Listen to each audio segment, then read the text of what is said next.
നിങ്ങളുടെ ഇഷ്ട പരമ്പരകൾ എക്സ്ക്ലൂസീവായി സൺ നെക്സ്റ്റ് ആപ്പിലൂടെ തികച്ചും ഫ്രീ ആയി. ഇപ്പോഴേ ആപ്പ് ഡൗൺലോഡ് ചെയ്യൂ. പക്ഷേ നമുക്കതിന് കഴിയാത്തത് കൊണ്ടാണ് അവരിപ്പോഴും നമ്മുടെ മൂക്കിന് താഴെ പ്രേമിച്ച് നടക്കുന്നത്. നിനക്കൊന്നും പറയാനില്ലേ? സാധാരണ ഏത് നേരവും അഭിപ്രായം പറയുന്ന ആളാണല്ലോ നീ. ഞാനൊന്ന് മുഖം കഴുകിയിട്ട് വരാം.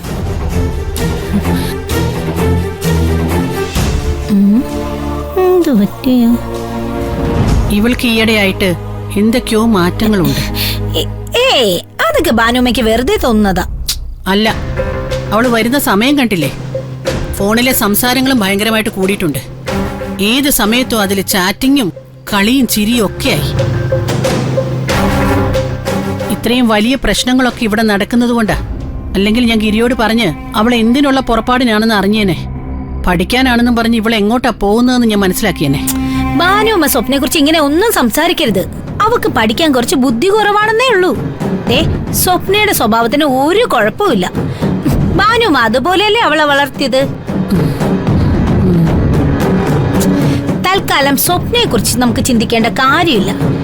നമ്മുടെ ശ്രദ്ധ മുഴുവൻ മഞ്ജുവിന്റെ മേലെ ആയിരിക്കണം.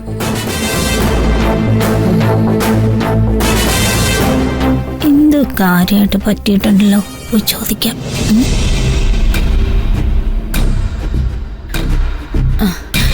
വാ മോളെ, ഭക്ഷണം കഴിക്കണ്ടേ? എനിക്ക് വിശപ്പില്ല കുഞ്ഞാറ്റെ. എന്താ മോളെ, വന്നത് മുതൽ ഞാൻ ശ്രദ്ധിക്കുക. നീ എന്തോ വിഷമത്തിലാണല്ലോ. ഞാനിന്ന് ശാലിനിയെ കാണാൻ പോയിരുന്നു. ഓ, ആ രാജകുമാരി എന്താ പറഞ്ഞത്? എന്നെ ചീത്ത പറയാൻ വിളിച്ചു വരുത്തിയതാ. ചീത്ത പറയാനോ? ആ, അവൾ ആഗ്രഹിച്ചതുപോലെ ഈ വീട്ടിലൊന്നും നടക്കുന്നില്ലാന്ന്. ഗിരിയേട്ടനും മഞ്ജുവും കൂടുതൽ അടുക്കുവാണല്ലോ.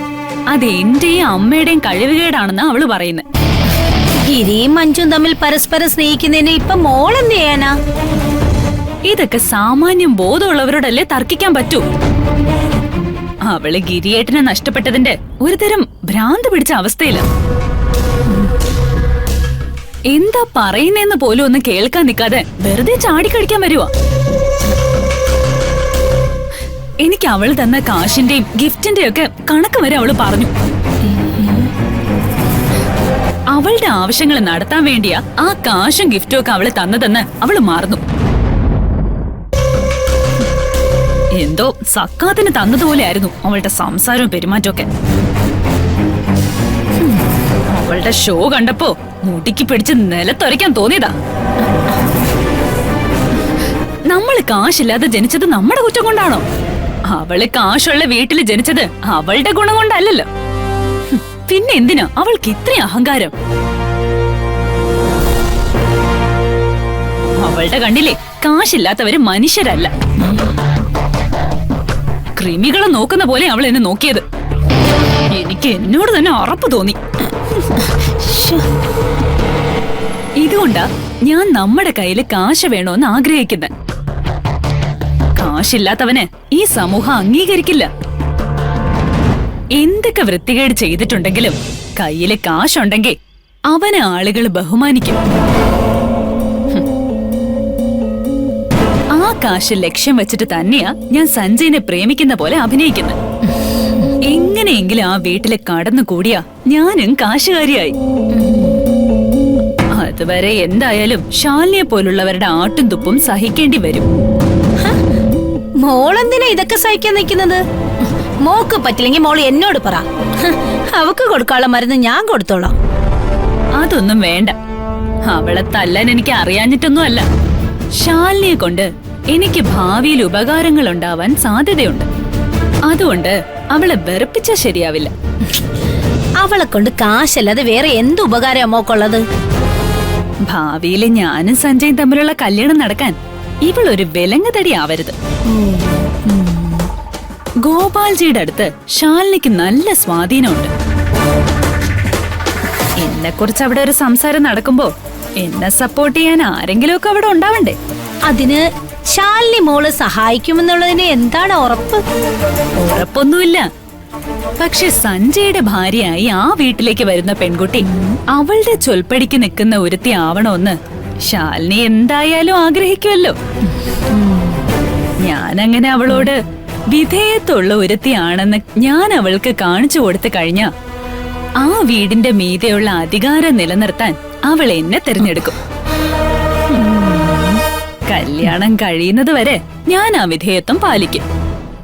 പക്ഷേ കല്യാണം കഴിഞ്ഞിട്ട് ആ വീട്ടിൽ കയറി കഴിഞ്ഞ ഈ സ്വപ്ന ആരാണെന്ന് അവൾ അറിയും. അവിടെ ഉള്ളവരെല്ലാം എന്റെ കാൽ കീഴിൽ കൊണ്ടുവരും. മോളുടെ ബുദ്ധി ഞാൻ സമ്മതിച്ചു. ഇതാണ് ഞാൻ മോളുടെ എല്ലാ പ്ലാനിനും കൂടെ നിൽക്കുന്നത്. ആ ഗിരിക്ക് ഇതിന്റെ 10-1 ബോധം ഉണ്ടായിരുന്നെങ്കിൽ ആ മഞ്ജുവിനെ അടിച്ച് പുറത്താക്കി ശാലിനെ കല്യാണം കഴിച്ചേനെ. ഗോപാൽജിയുടെ വീട്ടിൽ കയറാനുള്ള യോഗയെ മോക്കായിരിക്കും.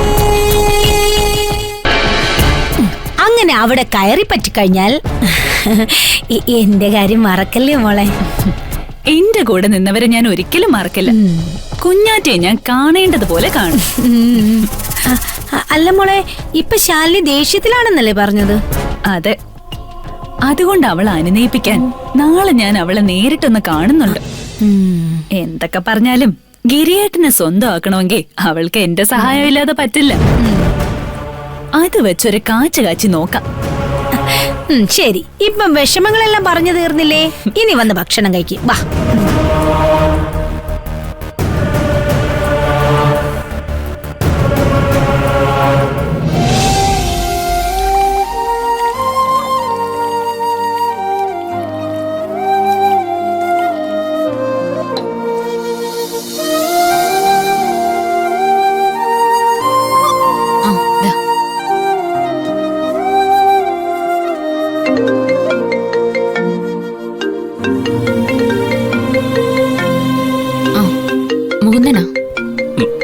സ്പീക്കർ ഫോൺ ഇട്.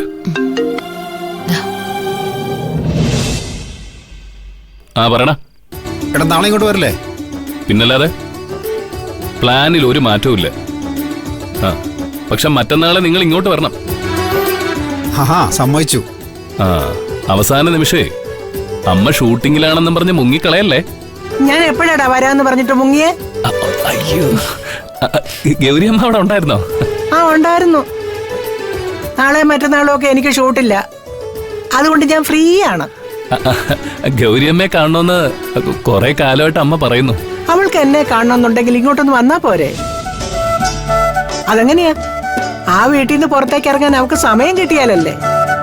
വീട് അമ്പലം, അമ്പലം വീട്, ഇത് തന്നെ അവളുടെ പരിപാടി. നാളെ അവളെ കാണുമ്പോഴേ ഞാനൊന്ന് ഉപദേശിക്കുന്നുണ്ട്. ഈ ഭൂമി മലയാളത്തിൽ അമ്മയെ ഉപദേശിക്കാൻ സ്വാതന്ത്ര്യമുള്ള ഒരേ ഒരാള് ഗൗരിയമ്മയാണ്. അതുകൊണ്ട് ഞാൻ നിരുത്സാഹപ്പെടുത്തുന്നില്ല. നിന്റെ കൈക്ക് ഇപ്പൊ എങ്ങനെയുണ്ടാ?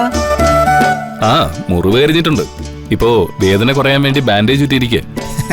ശുശ്രൂഷിക്കാനേ സ്നേഹസമ്പന്നയായ ഒരു ഭാര്യയുള്ളതിന്റെ ഗുണം ഇപ്പൊ നിനക്ക് മനസ്സിലായി കാണും അല്ലേ? അവളെ പോലൊരു ഭാര്യയെ കിട്ടിയതേ നിന്റെ ഭാഗ്യമാണ്.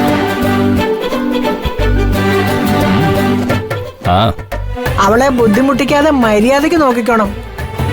അതൊക്കെ ഞാൻ നോക്കിക്കോളാം. പിന്നെ പറയുന്ന കേട്ടാ തോന്നും അവൾക്ക് വേണ്ടത് എന്താണെന്ന് എല്ലാത്തിനും ധാരണയുള്ള ഒരാളാണെന്ന്. ആ കൊച്ചൊരു പാവമായതുകൊണ്ടാ നീയുമായിട്ട് അഡ്ജസ്റ്റ് ചെയ്ത് മുന്നോട്ട് പോകുന്നേ. നിന്റെ മോരുടെ സ്വഭാവവും കലിപ്പും സഹിച്ച് ആ പെൺകൊച്ച് ജീവിക്കുന്നതിനെ മഞ്ജുവിന് വല്ല അവാർഡും കൊടുക്കണം. അതെ, ബാക്കി നാളെ നേരിട്ട് കാണുമ്പോ പറഞ്ഞാ മതി. അപ്പൊ ശരി, ഗുഡ് നൈറ്റ്. അമ്മയുടെ പറച്ചില്ലേ ശരിക്കും ഏറ്റവും തോന്നണം.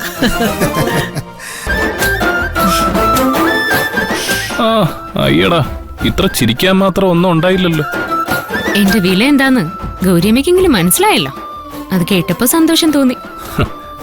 ഗൗരിയമ്മ പറയുന്നത് കേട്ട് വല്ലാതെ അങ്ങ് പൊന്തണ്ട. ഇതുപോലൊരു അഭിപ്രായം എന്റെ അമ്മയ്ക്കും നിന്നെക്കുറിച്ച് ഉണ്ടായിട്ടേ എന്തെങ്കിലും കാര്യമുള്ളൂ. നീ ഈ കുടുംബത്ത് കയറിയിട്ടുള്ള ആദ്യത്തെ ഓണായത്. ഇവിടെ ആർക്കും ഒരു കുറവുണ്ടാവരുത്. ഗിരിയേട്ടൻ സ്വന്തം കുടുംബത്തിന്റെ സന്തോഷം നന്നായിട്ട് നോക്കുന്നുണ്ട്. പക്ഷെ ഞാൻ എന്തുപറ്റി?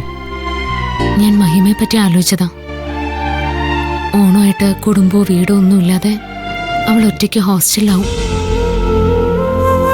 ഇത്രയും മോശം ഒരു ഓണം അവൾക്ക് ഇതുവരെ ഉണ്ടായിട്ടില്ല. അപ്പൊ നീ അവളെ ഇങ്ങോട്ട് ക്ഷണിച്ചില്ലേ? ഇല്ല, അമ്മയ്ക്കും സ്വപ്നയ്ക്കും അത് ഇഷ്ടപ്പെടില്ലല്ലോ. എന്ന് നീ അങ്ങ് തീരുമാനിച്ചോ? ഓണക്കാലമല്ലേ, എത്ര പകയുണ്ടെങ്കിലും എല്ലാം മറന്ന് പരസ്പരം സ്നേഹിക്കാനും ക്ഷമിക്കാനുമുള്ള സമയമായത്. മഹിമ ഇങ്ങോട്ട് വന്നാ അത് അംഗീകരിക്കാനുള്ള മനസ്സൊക്കെ എന്റെ അമ്മയ്ക്കുണ്ട്. നീ പറഞ്ഞതുപോലെ ഓണമായിട്ട് അവൾ ഒറ്റയ്ക്ക് ഹോസ്റ്റലിൽ കഴിയുന്നത് ശരിയല്ലല്ലോ. അവക്കൊരു കുടുംബവും വീടും ഉണ്ടെന്ന് അവളും അറിയണം. നീ അവളെ വിളിച്ച് ഇങ്ങോട്ട് ക്ഷണിച്ച് 2-3 ദിവസം ഇവിടെ താമസിച്ച് ഓണമൊക്കെ ആഘോഷിച്ചിട്ട് പോയാൽ മതി.